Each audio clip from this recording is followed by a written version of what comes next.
Gak banyak brand lokal yang bisa mengalahkan multinasional. Karena culture-nya, karena purpose-nya itu membuat pesannya tuh jadi lebih kuat lagi gitu. Orang Indonesia pasti bisa lah, walaupun Paragon bisa bersaing sama multinasional, harusnya kayak Indonesian Woman juga bisa mimpi sejauh apapun. Setuju. Gitu.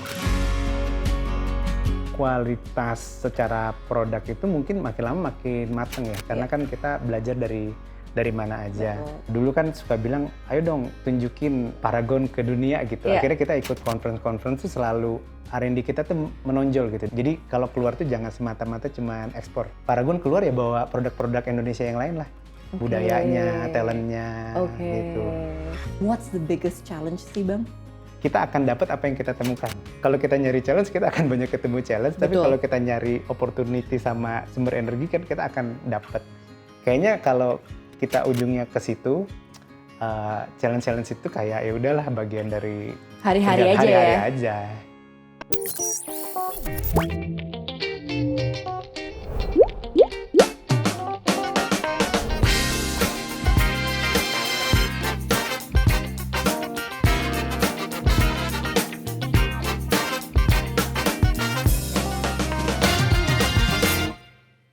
Selamat datang di Ngobrol Sore Semaunya bersama gue Putri Tanjung. Hari ini kita kehadiran sosok yang sangat spesial yang aku udah kenal dari lama sekali, sosok mentor yang sangat luar biasa. Kita kedatangan seorang CEO hebat dari produk-produk atau brand-brand yang kalian pasti kenal seperti Wardah, Makeover, Kaf, dan masih banyak lagi. Karena itu kita sambut bareng-bareng dengan tepuk tangan yang sangat hangat. Dan Salman Subaka, CEO dari Ensai, part of Paragon Group. Hai Bang. Halo. Kita sudah lama sekali tidak bertemu sebenarnya. Cuma kita baru ketemu sebenarnya bulan lalu ya. Ya, bulan di lalu, acara Paragon. Di acara Paragon, tapi itu udah sekian lama sekali kita tidak bertemu. Tapi beda aku baru tahu nih bahwa ternyata Bang Salman itu adalah CEO of Ensai. Ensai itu apa sih sebenarnya?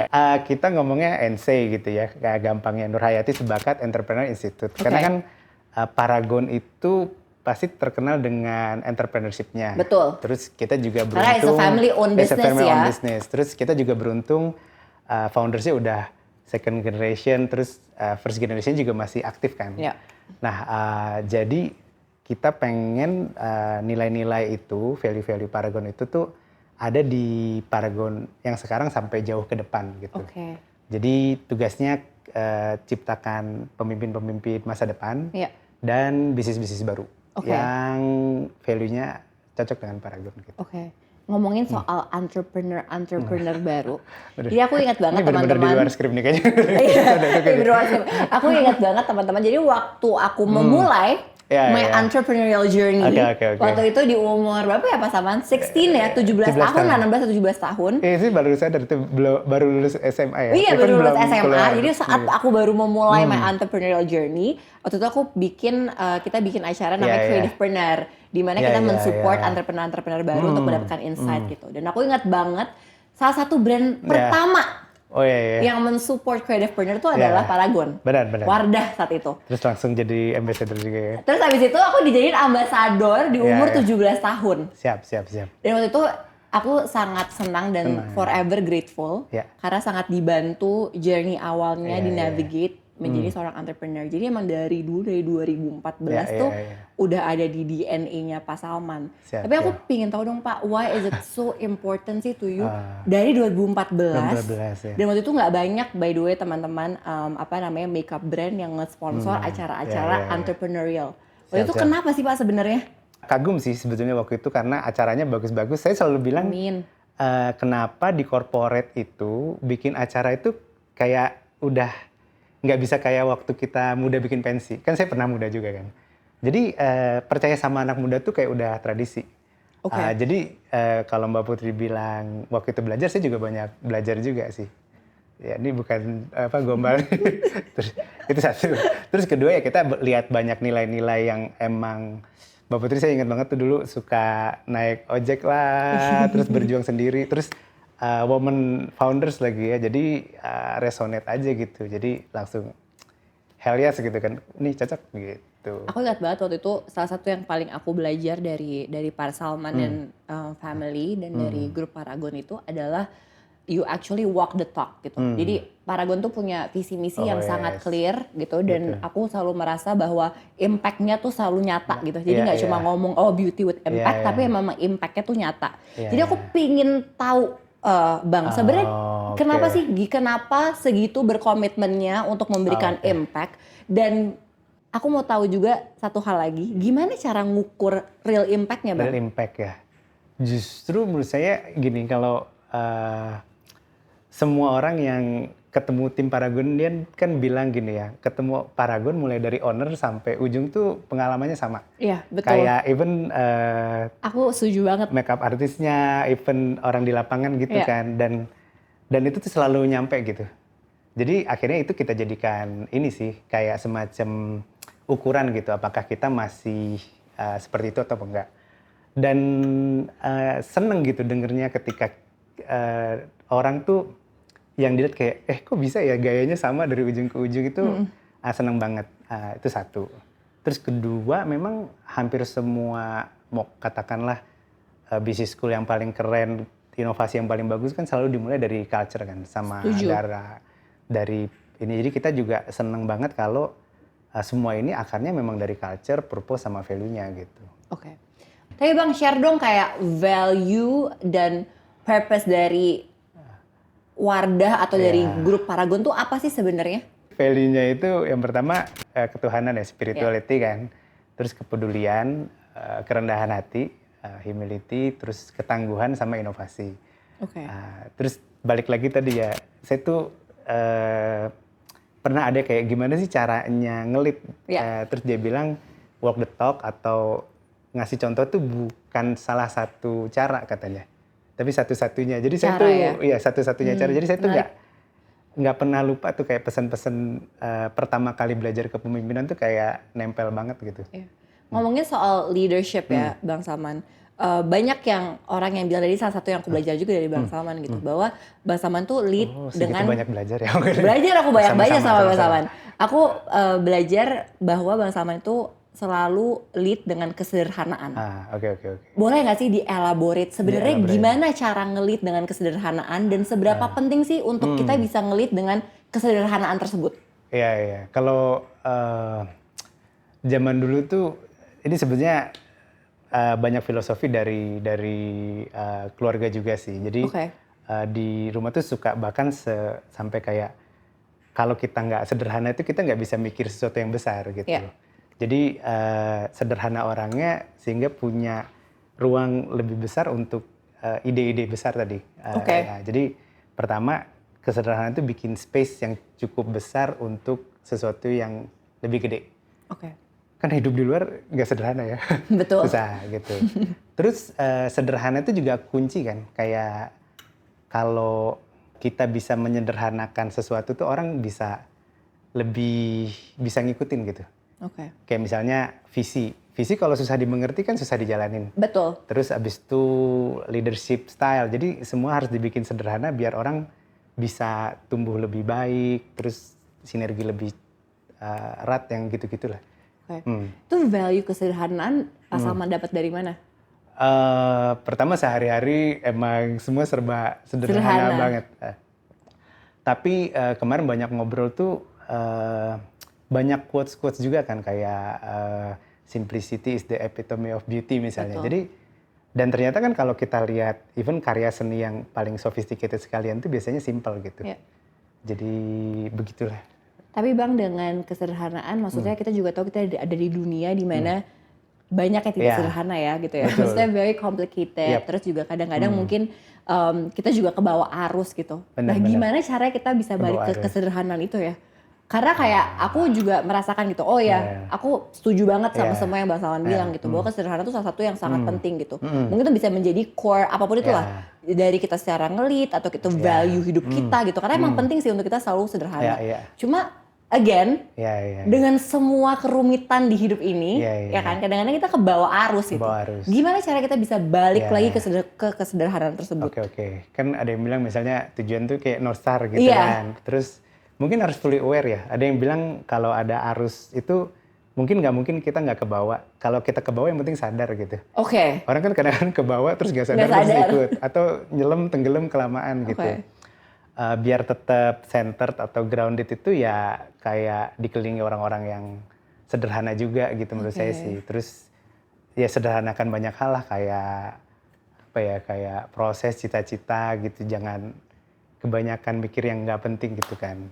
Nanti tujuannya jadi nggak tercapai. Oke, tapi itu bukan berarti goal kita harus sederhana dong. Oh, justru karena goalnya sangat tidak sederhana, kita harus sederhana gitu. Oke. Ya kan kalau misalnya goalnya udah gak sederhana, kita gak sederhana tuh kayak nggak ada ruang buat misalnya gini lah ya. Kalau zaman sekarang itu kan creating space. Iya. Ya kan, jadi kalau misalnya kita nggak sederhana, orang lihat kita aja udah ribet gitu kan. Betul.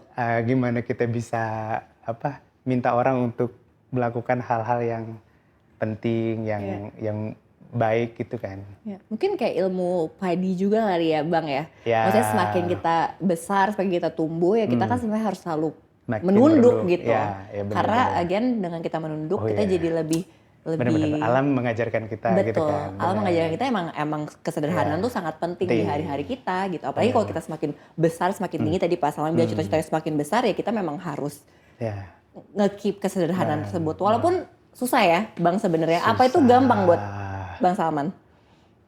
Susah. Kan gini ya, sederhana itu kan bukan berarti apa-apa ngirit gitu kan. Tapi kayak punya solusi yang simple gitu kan. Terus jangan panik gitu kan. Itu juga termasuk sederhana. Jadi memang mulainya dari hal yang tadi ya, yang kayak cara kita milih tadi baju misalnya. Betul.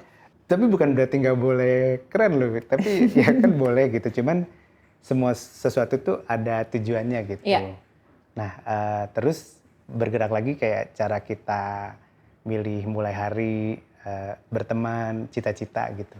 Itu sebenarnya juga proses dan kayak kita belajar terus dengan berjalannya waktu ya, Benar. Bang. Nah, Bang, berarti nilai-nilai kesederhanaan itu Abang terapkan juga ya di semua tim Paragon? Sebisa mungkin. Ya itu kadang-kadang, apalagi di beauty industry ya. Beauty industry itu ya mungkin ada beberapa hal yang kayaknya nggak simple, tapi ketika disimpelin tuh malah lebih kayak beauty with purpose-nya itu lebih dapet. Contohnya gitu kan. Bang? Ya kayak cara kita nge-craft sebuah campaign misalnya kan biar single message apa sih yang sampai gitu kan. Kayak misalnya beauty move you misalnya gitu. Kan memang harus jelas gitu. Abis dapat campaignnya ini ngegerakin saya kemana gitu. Kan kalau kita kembali ke tujuan kenapa kita melakukan campaign itu kan semua jadi lebih simple. Betul. Jadi kayak impact-nya juga harus nyata ya. Atau gini, nggak simple aja udah susah, apalagi simple. Apalagi gitu simple, bener sih. Biasanya justru yang simple tuh justru lebih sulit sih. Kadang-kadang.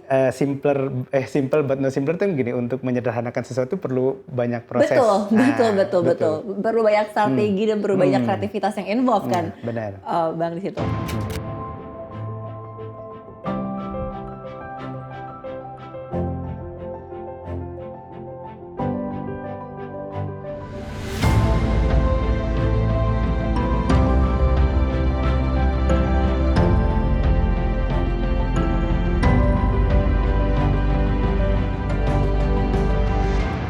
Tadi ngomongin soal nge-lead dengan kesederhanaan dan itu kan juga pasti datangnya dari family Abang juga gitu. Aku kan juga sama ya Bang, aku juga membantu family business. Kita dulu malah deket ya? Iya bener, kayak membantu family business dan jujur banyak ups and downs ya gitu kan. Aku juga sering curhat sama Bang Salman juga gitu. Jadi it's actually nggak sesimpel dan segampang itu. Ternyata banyak banget pressure-nya dan segala macamnya Bang. Tapi aku pengen tahu dari perspektifnya Abang gitu. Meneruskan family business atau nih masuk dan membantu family business gitu. Itu journey-nya seperti apa? Waktu awalnya diminta masuk, abis itu membantu tuh journey-nya seperti apa? And what's the biggest challenge sih Bang?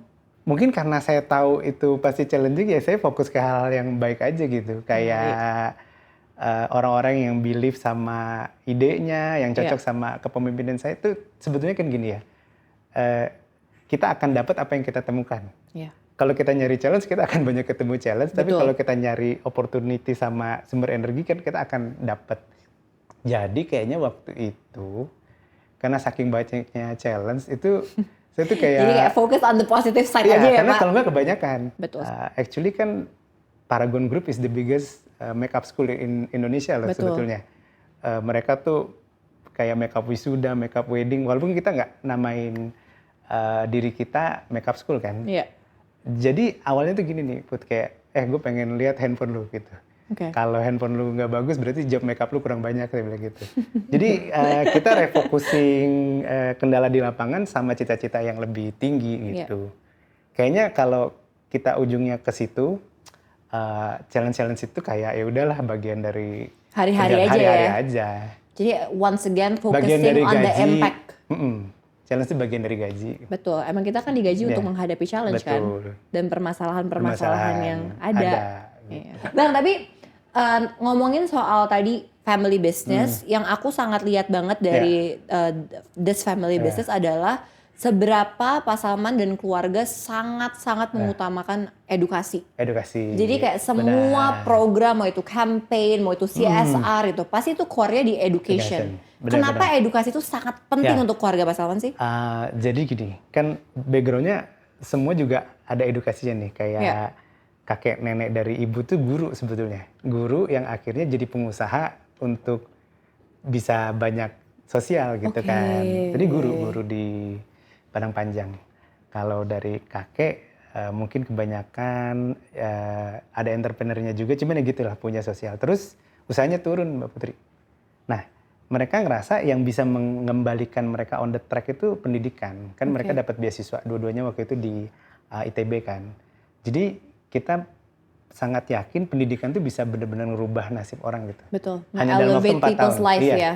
Dari yang sekarang di Indonesia orang yang rumahnya masih tanah gitu. Betul. Terus tiba-tiba masuk bidik misi, terus kerja di perusahaan luar negeri, tiba-tiba gajinya 15 juta. Kayak penghasilan orang tuanya 1 tahun gitu. Itu kayaknya cuma pendidikan deh yang bisa bikin loncatan kayak gitu. Iya, aku juga belajar banget sih dari keluargaku, karena keluargaku selalu bilang bahwa edukasi itu adalah yang bisa memutus rantai kemiskinan sebenarnya. Bener. Gitu. Jadi ya kalau misalkan pendidikannya bagus, ya kita bisa meng-elevate our country juga kan, gitu, negara kita gitu. Nah Bang, tapi kalau kita ngomongin soal pendidikan di sekolah itu penting, tapi pendidikan di rumah itu juga sangat penting kan. Lebih penting. Itu lebih penting, bener, aku setuju banget. Apa value atau pelajaran dari ibu Bang Salman yang sampai sekarang tuh bener-bener berharga banget dan Bang Salman pegang banget? Pertama, lead by example-nya tuh menurut saya itu luar biasa ya. Ibu kan cenderung kalem tapi kayak nunjukin aja kan. Persistence banget gitu. Tapi jarang banget preaching gitu. Jadi kita juga mati gaya lah. Oh iya, nggak dinasehatin gitu ya. Gitu. Tapi dikerjain, jadi kita jadi nggak enak sendiri kalau nggak nggak ngerjain. Ikutin ya? Ya bener. Itu, terus sabar sih, nggak pernah marah gitu. Orang tuh kalau orang yang kenal ibu sih tahu sih, kayaknya emang Bu Nur tuh nggak bisa marah. Gitu. Nggak, bener, aneh sih. Bang Salman bisa marah nggak sih? Saya bisa, tapi kayak halus deh marahnya. Lumayan ya. Bang, tapi ibu sebagai leader dan ibu sebagai sosok ibu beda nggak? Sama. Oh sama ya? Sama. Makanya kalau ada tim yang stres gitu kan, kayak ini gimana nih ngecewain ibu, udah anggap aja lu adek gue gitu. Gak diapa-apain, dan bener-bener gak diapa-apain. Cuman kayak ditanya, dikonfirm terus, tuh kan bener kan saya bilang gitu. Gitu ya. Konsisten. Bagus sih konsisten, beda sama kalau aku profesional, maksudnya profesional dan personal tuh sangat beda. Maksudnya lumayan dipisahin gitu. Jadi kalau misalkan ya bapakku sebagai bosku gitu ya sekarang ya. Kalau misalkan aku salah ya aku dimarahin di depan semua orang gitu. Jadi maksudnya kayak, tapi kalau misalkan di rumah ya berperan sebagai bapak gitu. Jadi lumayan beda gitu. Tapi kan aku seneng sih, karena akunya jadi punya ownership yang tinggi juga. Profesionalisme gitu. Profesionalisme yang sangat tinggi, dan jadinya aku juga dilihatnya sama semua orang juga jadi sama gitu. Bahwa we're in this together gitu. Bener-bener. Next, tapi emang kayak challenge-nya banyak ya. Sebenarnya bukan challenge sih. Keseruan itu kalau kita ada di family business tuh seru gitu. Ada aja. Pak, tapi aku pengen ngomongin soal the makeup industry atau the beauty industry gitu ya. Dari yang Pak Salman masuk pertama kali dan sekarang, apa sih yang paling beda? Apa yang paling berubah? Playernya tambah banyak. Betul, gitu ya. Aduh banyak banget ya. Tapi waktu dan sekarang semua orang tuh bisa bikin kosmetik loh Pak. Betul. Nggak bisa sih kalau yang bagus. Oke deh, promosi. Luar biasa. Bercanda. Nggak apa-apa Pak. Ini kan emang susah, bikin yang berkualitas kan susah. Butuh proses yang panjang. Bagus ya masuknya tadi ya. Bagus. Gini, jadi dari awal tuh memang somehow kita udah bisa membayangkan. Oke. Jadi ketika Wardah bisa, pasti akan kayak gerbong yang narik brand-brand lain. Karena abis Wardah kan ada Emina, Makeover, terus kayak tinggal tunggu waktu. Betul, dan itu menginspire a lot of local brands loh. Dan itu bagus loh Pak. Iya bagus lah, bikin pusing aja gitu. Tapi kan berkah, benar. Kan nggak bisa dihalangi juga gitu kan. Iya, jadi kan waktu itu kan sering banget. Jadi kualat mungkin ya. Dulu kalau di Creativepreneur selalu ngomong gitu ya. Kalau Paragon bisa, kalian juga bisa. Iya, gitu. Sekarang semua ya Pak. Saya maksudnya jangan kosmetik gitu. Cuman kurang jelas gitu ya, gitu ya. Aku ingat banget tuh. Jadi teman-teman waktu di Creativepreneur tuh Bang Salman selalu bilang, "Gue kalau Wardah bisa, pasti semua bisa." Jadi banyak, jadi semua bikin kosmetik ya Bang. Itu bagus Bang, itu berkah. Berkah. Bang, tapi melihat growth Paragon yang sangat cepat di industri ini, yang menurut aku sangat membanggakan. Sebenarnya strateginya gimana sih Bang? Sebetulnya kan memang mulainya dari passion ya sebetulnya ya. Jadi kayak ini industri seru banget gitu. Kayak harus ngerti, misalnya saya sebagai engineer kan harus ngerti formula, safety, terus produksi gitu. Terus sampai kalau bikin iklan harus bisa musik juga, harus bisa gambar yang bagus juga, bisa komunikasi yang bagus. Jadi buat orang yang pengen ngerjain semua gitu itu ada di sini. Jadi seneng ngerjainnya gitu. Jadi ini kumpulan beberapa banyak passion gitu. Nah kalau kita ngelihat itu tuh emang seru banget Mbak Putri. Karena kan kita bikin kayak Wardah Movies lah, Movement lah, Creativepreneur lah, portfolio ambassador-nya banyak tuh seneng banget. Jadi mungkin awalnya susah, tapi ketika beberapa iklannya atau apanya dapat sambutan tuh ya senengnya itu ngalahin awareness dan engagement yang bagus ya Bang. Iya, saya ingat banget itu mirip ya waktu Mbak Dewi ke Perancis yang iklan balon udara itu sampai jadi headline-nya Jakarta Post misalnya. Kan itu nggak kebayang gitu kayak brand lokal jadi headline-nya Jakarta Post itu. Terbayar lah semua susah-susah. Itu terbayar semua capek dan keringatnya ya benar. Bang, tapi again tadi kan Abang bilang bahwa ya cosmetic industry atau beauty industry sekarang lagi rame banget itu. Lagi rame banget. Ya cuma memang nggak segampang itu sebenarnya untuk bisa compete gitu. Tapi juga thread-nya kan luar biasa ya Bang. Gimana caranya Paragon as a group gitu ya bisa terus inovatif, itu paling menurut aku tuh penting. Tapi gimana caranya bisa keep the quality standard? Kalau sebetulnya kalau kualitas secara produk itu mungkin makin lama makin mateng ya, karena kan kita belajar dari mana aja. Dan R&D yang serius juga ya Bang? Serius. Sekarang R&D-nya juga dulu kan suka bilang, ayo dong tunjukin Paragon ke dunia gitu. Akhirnya kita ikut conference tuh selalu R&D kita tuh menonjol gitu dibanding event dari negara-negara besar gitu. Kayak kemarin di UK itu menang 12 poster. Karya anak bangsa, ya kan? Bangga. Terus kalau kaitannya sama brand lain tuh sebetulnya brand lain itu juga menumbuhkan kategori-kategori baru. Kayak misalnya ada yang indie, ada yang lebih lifestyle. Jadi sebetulnya harusnya bisa berdampingan. Sehingga jadi nggak compete each other ya? Nggak akan juga sih sebetulnya. Terus akhirnya jadi ekosistem kan? Betul. Orang sekarang udah percaya banget sama local brand. Setuju. Gitu. Jadi daripada fight gitu, apalagi harga gitu lebih baik bangun bareng-bareng. Betul. Itu penting sih karena emang sekarang bisnis juga yang kuat itu kan ada dua ya. Kayak acara kemarin ya, kolaborasi gitu. Karena kita nggak bisa menang sendiri, kita harus berkolaborasi sama banyak pihak gitu. Tapi yang penting juga kita sebagai entrepreneur gitu ya, memang bisnis tuh harus ada ekosistem yang kuat ya Bang. Betul. Karena dengan ada ekosistem kita bisa jadi kayak connected dan jadinya again bukan tadi ya, bukan compete each other. Karena kan Paragon brandnya banyak nih. Bener. Cuma emang sekarang soalnya orang butuh banyak diferensiasi, kebutuhannya beda-beda, marketnya juga beda-beda gitu. Jadi malah sebenarnya membuat jadi lebih kuat. Lebih kuat. Banyak ide gitu. Jadi kreatif. Betul. Menarik banget sih. Bang, tapi kalau misalkan Abang kan pasti udah ketemu dan melihat gitu ya the beauty industry di seluruh dunia gitu. Sebenarnya kalau Indonesia sendiri dibandingkan luar gitu ya, player-player di luar, kita tuh masih kalah nggak sih Bang? Atau kita tuh udah bisa compete sebenarnya sama mereka? Dari dulu mah udah compete ya Bang? Iya, jadi saya tuh suka cerita tapi pelan-pelan ya bahwa raw materials yang dipakai itu dari dulu sama sebetulnya. Even pabrik packaging paling bahasa sekarang apa fancy gitu tuh banyak yang buatan Indonesia. Jadi in term of creativity terus formulasi tuh sebenarnya nggak ada isu. Justru kalau saya pengen challenge anak muda itu coba bikin end to end value chain-nya.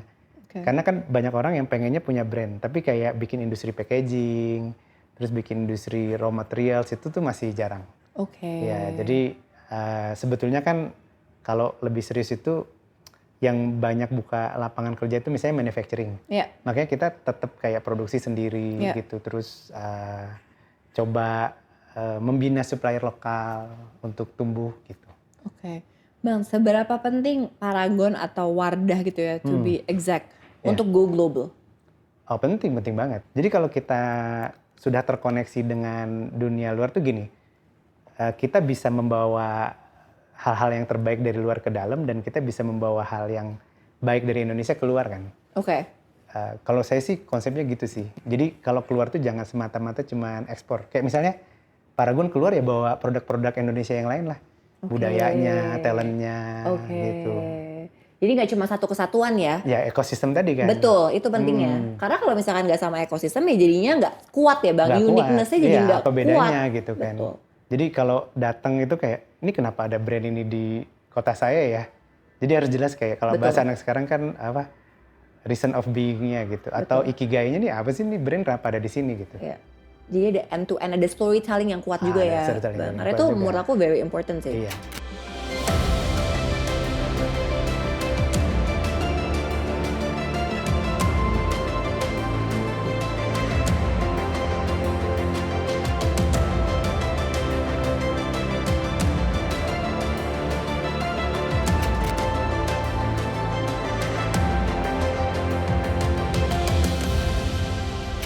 Nah, Bang, ngomongin the future of Paragon.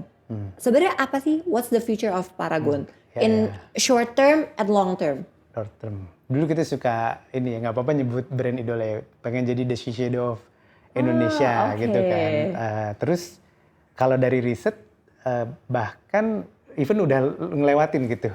Jadi ngelewatin maksudnya gini, lebih bermakna Wardah bagi orang Indonesia dibanding Shiseido bagi orang Jepang. Ya, jadi udah kebayang kan orang Indonesia itu udah ngirim-ngirim. Dan itu banyak loh, jadi kayak ngirim Wardah ke temennya yang dari luar tuh, dan bukan orang Indonesia aja yang pakai. Jadi mereka udah mulai kayak, ini brand kebanggaan negara saya gitu kan. Terus bagi-bagi gitu kan. Betul. Emina juga. Betul, dan pasti kalau misalkan aku lihat kayak di YouTube dan segala macam gitu ya, kalau misalkan ada yang kayak bikin mau review produk makeup Indonesia tuh pasti produk-produknya Paragon. Terus kayak teman-teman yang ke California gitu, terus kayak lu cobain Emina deh. Jadi kalau dia Emina, dia bagiin Emina makeover kayak ini kebanggaan negara gue. Nah kayak gitu-gitu tuh kan kebayang ya. Karena saya juga sering bawain Emina makeover Wardah buat temen, terus dia kasih ke anaknya, terus kayak anaknya seneng banget gitu. Itu kan lah, duta bagus. Karena formulanya emang bagus. Setuju kan juga menggunakannya. Benar. Pak, tapi kalau misalkan tadi pasti kita semua bangga. Kita semua bangga, apalagi aku sebagai warga Indonesia gitu. Kita selalu bangga kalau ngeliatin Paragon, ngeliatin semua brand-brandnya, ngeliatin bukan cuma kualitas produknya, tapi the impact yang benar-benar dikasih. Terus juga yang aku paling suka, woman empowerment-nya tuh kerasa banget ya. Nggak cuma di luar doang, tapi kayak bahkan di dalam itu woman empowerment-nya sangat kerasa gitu. Aku pingin tahu sebenarnya apa Pak legacy yang seorang CEO Paragon ingin buat gitu. Oke, jadi gini, kalau sekarang kita nih sebagai keluarga besar Paragon dan brand-brandnya kan tinggal ngomong kayak eh, ini company yang mengalahkan si A, si B, si C gitu. Iya. Yang nggak usah disebut namanya gitu. Tapi kan nggak banyak brand lokal yang bisa mengalahkan multinasional. Betul. A, B, C itu. Jadi pas kita ngomong gitu kayak, hah kok bisa gitu kan.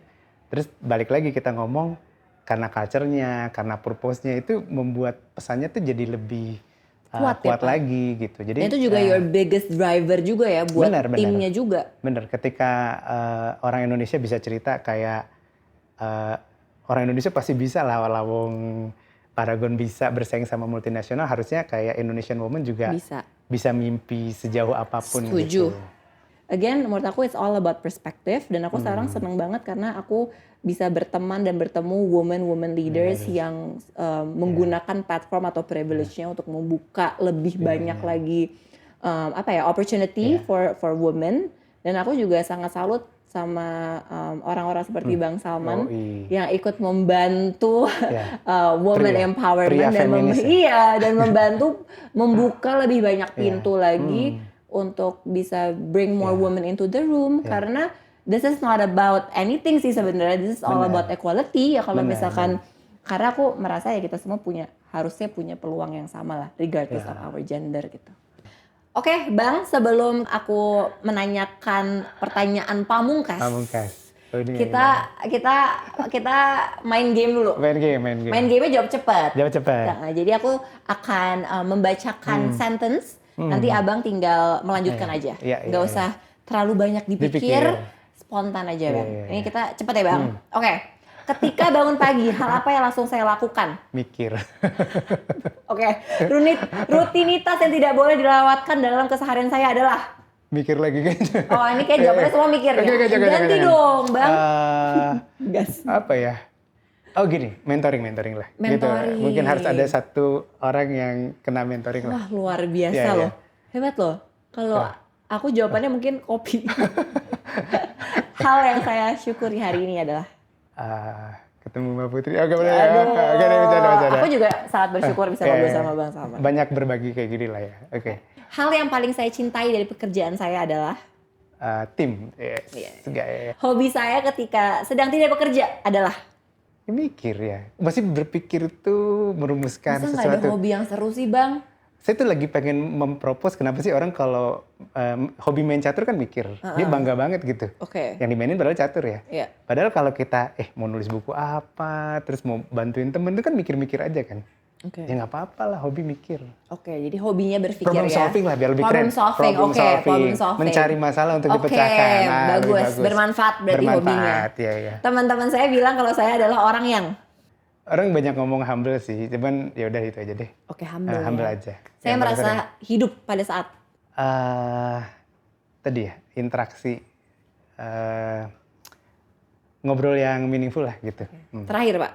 Menurut saya kebahagiaan adalah bisa mengantarkan orang atau sesuatu ke tempat yang lebih baik lah gitu. Pertanyaan pamungkas. Ini yang selalu aku tanyakan ke semua narasumber yang mampir di Ngobrol Sore Semaunya, Pak. Kalau misalkan Pak Salman 5 tahun lagi nonton episode ini, episode kita ngobrol-ngobrol ini ya Pak. Apa yang Pak Salman sekarang ingin sampaikan ke Pak Salman yang sedang menonton 5 tahun mendatang? Ya, jadi mungkin saya ngomong gini, harus stick to the purpose and the values lah. Karena kan ngobrol sama diri sendiri ya. Ketika itu mulai mengendur, biasanya disitulah pusing, ragu datang gitu kan, dan potensi kita nggak keluar gitu. Jadi kayak lo harus tetap stick to your purpose and values gitu. Itu penting ya Pak, karena values-nya sebenarnya memperkuat kita. Dan kalau misalnya kita tahu tujuannya, itu yang selalu membawa kita ke arah yang insya Allah benar gitu ya Pak. Semua yang complicated jadi lebih simple. Iya kan? Mas Salman, terima kasih banyak. Thank you. Senang sekali bisa bertemu dan ngobrol lagi sama Bang Salman. Semoga kita akan banyak kolaborasi ke depannya untuk membuka lebih banyak pintu dan opportunity. Juga Bang, terima kasih untuk inspirasinya. Terima kasih sudah berbuat banyak untuk Indonesia dan berbuat banyak juga untuk perempuan Indonesia. Semoga Paragon bisa terus open up doors for Sama-sama. banyak perempuan dan semoga impact-nya terus Ya.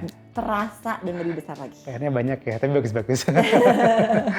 Thank you so much. Terima Yeah, kasih thank you teman-teman ya. yang sudah Siap. nonton Ngobrol Sore Semuanya. Thank you, Jangan thank you, lupa thank untuk you. terus nonton Ngobrol Sore Semuanya hanya di CXO Media. Bye-bye.